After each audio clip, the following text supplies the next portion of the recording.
big dreams, I'ma do big things. Yeah, you see me on the big screen looking so clean. I don't move slow, I move fast, right past. Gentlemen, we just got a massive patch and I am going to break it down today. However, the first things I did want to go over is we are getting some more event goodies. So if we take a look here, there is going to be a weapon proficiency boost, which is going to give you 50% more weapon proficiency XP for defeating monsters in infiltration operations. Now, is this going to be better if you are doing the non-attribute reactor with Viesa trick? That is yet to be determined. This patch literally went live like 10 seconds ago as of recording this video, so we'll have to do some testing on that and see which one's better. I assume the reactor version is still going to be better, but if you are planning on leveling your characters anyways, since that dungeon XP was massively buffed and now you are getting also increased weapon proficiency, that is definitely a good option. We also have some new event rewards on the daily tasks, so if you clear missions and or intercept battles, you're going to get 100,000 Kuiper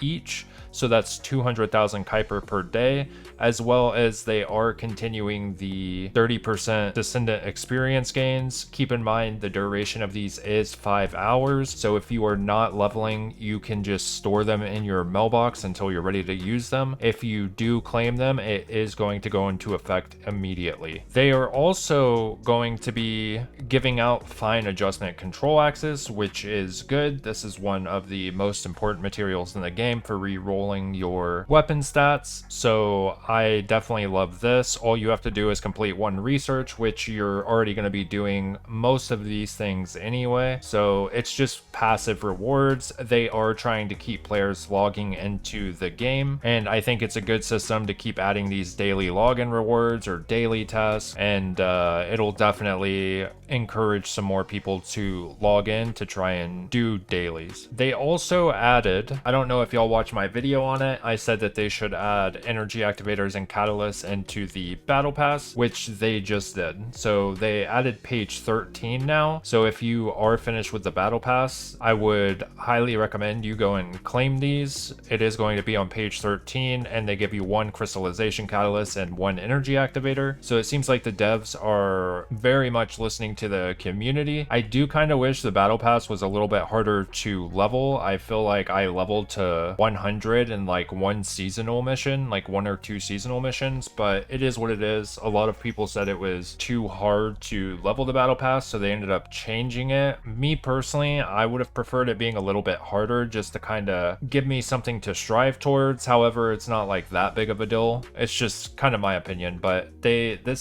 battle pass is super easy to level, and I think it's a big W that they're adding these into it. Now, I'm not going to go over everything here. I will link the patch notes in the description and or comment, the pinned comment, but we basically got a lot of improvements for the invasion dungeons. They took out the mechanics where you roll, it decreases your firearm attack. I think this is really good because that one was really lame. They also reduced a lot of other ones, so I'm not going to go through all of this, but if you are interested, as I said, I'll link it. But some big ones here are they did nerf Dead Bride as well as Hanged Man, so those two bosses have been nerfed.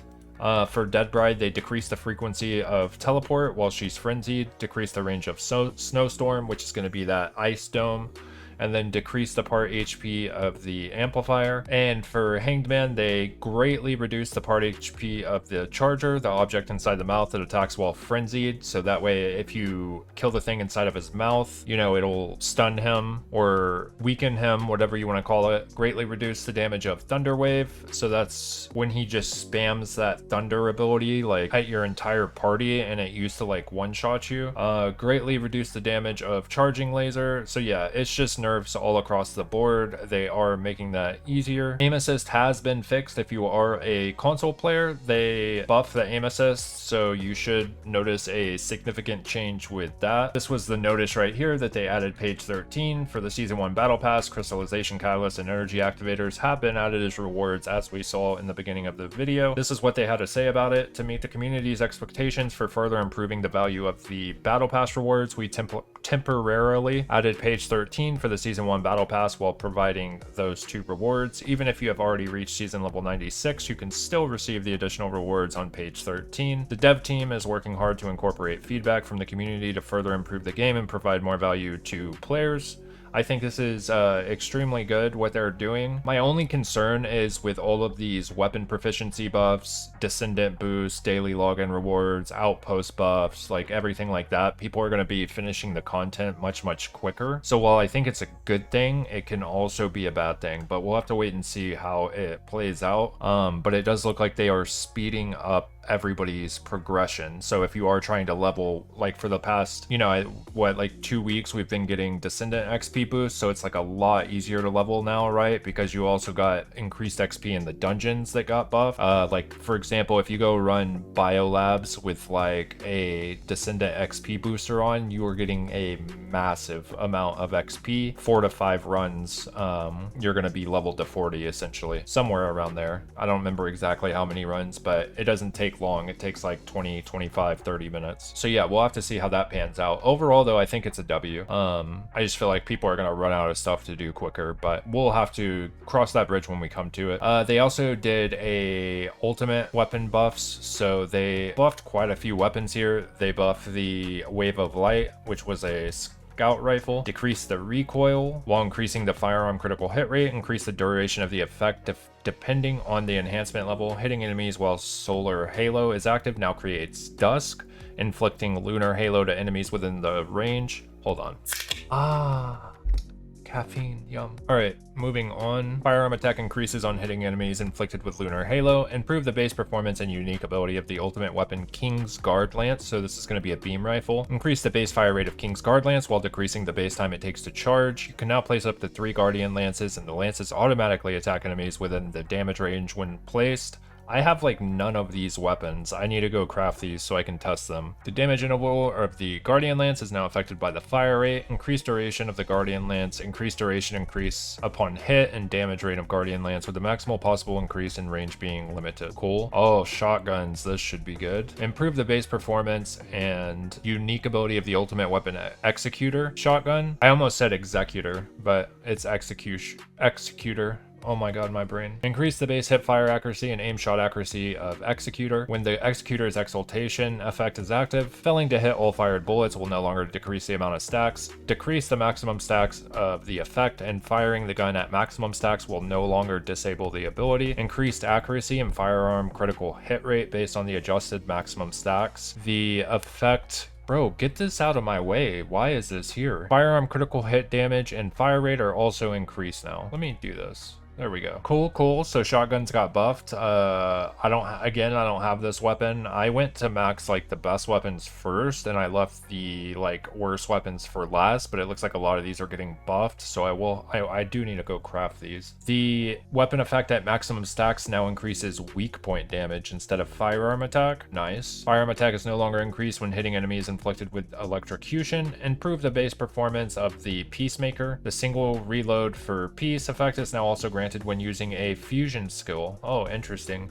The skill cost of the single reload for peace effect now decreases depending on the enhancement level. Increase the non-attribute skill power per stack of the single reload for peace effect. So we're just getting some major buffs across the board for some of these weapons. Here we go. So the Battle Pass weapon Excava is also going to be getting some buffs. People were complaining that it was too weak, so they decreased the maximum stacks of voltage charge depending on the enhancement level in order to grant the energy grenade effect more quickly, as well as increased additional damage for shooting while aiming when the energy grenade effect is active depending on the enhancement level. Slightly increase the projectile size and increase the electric resistance decrease. So yeah, we'll have to wait and see just like how much of a damage buff this is. I do need to go test that in a lab to see if it's maybe worth like hard investing into. The weapon was not that great, and even though it like decreases electric resistance, like so you would automatically think like, oh, this is a good weapon for Bunny, right? But like it slows her down too much compared comparatively to other weapons, so you're not getting as much ticks from your electricity, so it was kind of awkward. I think Excava could be like viable if they made it to where like your movement speed on Bunny didn't get like so impacted, but it just feels like weird. Another big one is they adjusted the loot filters. I still have not tested this. As I said, the patch went live like as soon as I started recording this video, so I do need to go test this. I will let you guys know if anything major changes, but it looks like they added some quality of life. So the filter is all junk function has been retooled to bulk exclude junk filter. Now it functions by specifying conditions for which ones to not designate as junk. Option filter now allows you to choose whether the items are excluded if they meet only one specified condition or more than two. With this change, the current settings for filter all as junk will be reset, so please make sure to check settings before you dismantle. So yeah, make sure you do that, guys, so you're not accidentally dismantling stuff. For weapons ultimate or higher, level 1 or higher must be set to exclude level 1 ultimate weapons from junk. Once set, all level 100 rare tier weapons will be selected as junk. As the filter option has been changed from select to exclude, make sure you check your exclude from junk settings before you dismantle items. Yeah, because if you accidentally dismantle one of your legendary weapons, they will not restore it or give it back. I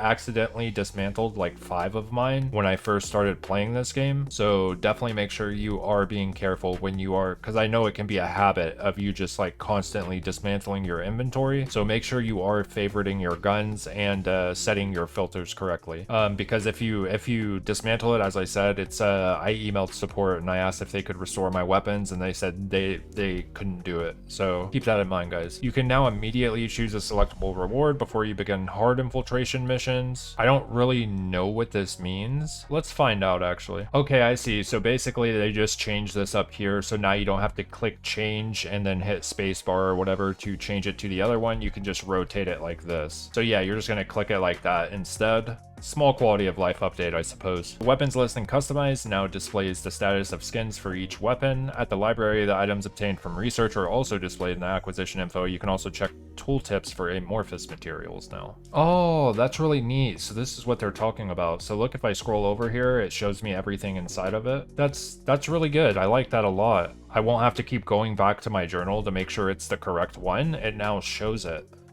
W, dude. That's really, really good. Really, really good. Change firing mode in the gameplay settings is now enabled by default. This was really good because a lot of people did not know about the change fire setting. Every time I mentioned it in any one of my videos, people were like, oh my gosh, thank you. So it looks like it is now on for everybody, which is good. Nobody wanted to just perma left click. Holding down the button is much, much better. And then they got some bug fixes and, you know, just miscellaneous stuff like that. That's pretty much the main points, guys. So make sure you are logging in each day to get these login rewards, as well as I think we got some amazing changes here. I think the devs are cooking. Now, the only thing that I want to see is some really fun content added. I think the quality of life stuff that they're doing is always appreciated. It's amazing. It's great. However, it's just the problem that I see happening is that if we're going to keep buffing everything to max everything quicker, we need to have content to supplement being able to do everything quicker. So I do hope they add some good game modes. However, we are almost to October 10th. Here in the next month, we are going to be getting a huge patch. It's the patch that everybody is going to be waiting for, the Ultimate Freyna and Hard Mode Plus and the infiltration operations. So we'll have to see how that goes, but that's what pretty much everybody wants anyways, right? So that should be a pretty massive patch. We might be in a dry spell here for a few weeks, but right now you should just be working on like leveling up your characters, getting more energy activators and catalysts ready for the patch. You really don't need to farm Kuiper and gold anymore because they're just kind of giving it to you at this point. But like, it's crazy how much the invasion dungeons, I mean, 5 million gold a day with those is insane. So you're getting like 35 million gold a week if you are doing those every day. That is wild. Anyways, guys, that's all. I just wanted to update you guys. As always, I got your back on the news. I got your back on pretty much anything you want to know in this game. I got you, besides ranking Blair in the C tier. I don't got you on that one. By the way, if you have not watched that video, I just released a video. If you throw a really good gun on Blair with his backdraft mod, does really good damage, by the way. Also, I am going to be leveling Ajax because he not leveling. Well, yeah, leveling him. He is one of the ones that people said that he's super underrated, and he's actually way better. Right now I'm like working on finishing my Viesa. So after I finish my Viesa, I will start working on my Ultimate Ajax, because a lot of people are saying he's actually really good. So I do want to try him out and actually go play him. Now that they made leveling so much faster, I should be able to max out my characters much quicker. So yeah, guys, that's pretty much going to be it. Thank you so much for watching. Thank you for all your support. Thank you for all the subs. You guys are goated. And I did want to say that I am going to be starting to stream again. My stream is twitch.tv/SamixTV. I will put it on the screen. So originally I quit streaming to start YouTube because I got diagnosed with GERD, which if you don't know what that is, so it's either GERD or LPR. Basically it's a gastro reflux disease. Basically what it means is when I talk for a long time, my throat gets really hoarse. So that's why I stopped streaming. I had a lot of medical issues going on, and then I switched to YouTube because if I don't feel good while I'm doing YouTube, I can just like stop what I'm doing. Whereas on Twitch, it's a live service thing. So if I start not feeling well, but I figured if I can't be too scared to start streaming. Like I need to get back into it, and whatever happens. But I have been doing much better here lately, so I'm gonna give it a try. That way you guys can kind of chill with me while I'm doing my thing. And also I'm sure like a lot of people want me to try different builds and stuff like that, so I did want to throw that information out there. Anyways, guys, I appreciate you. I know I'm yapping like way too long. Samix plays. Peace out. Y'all have a good one.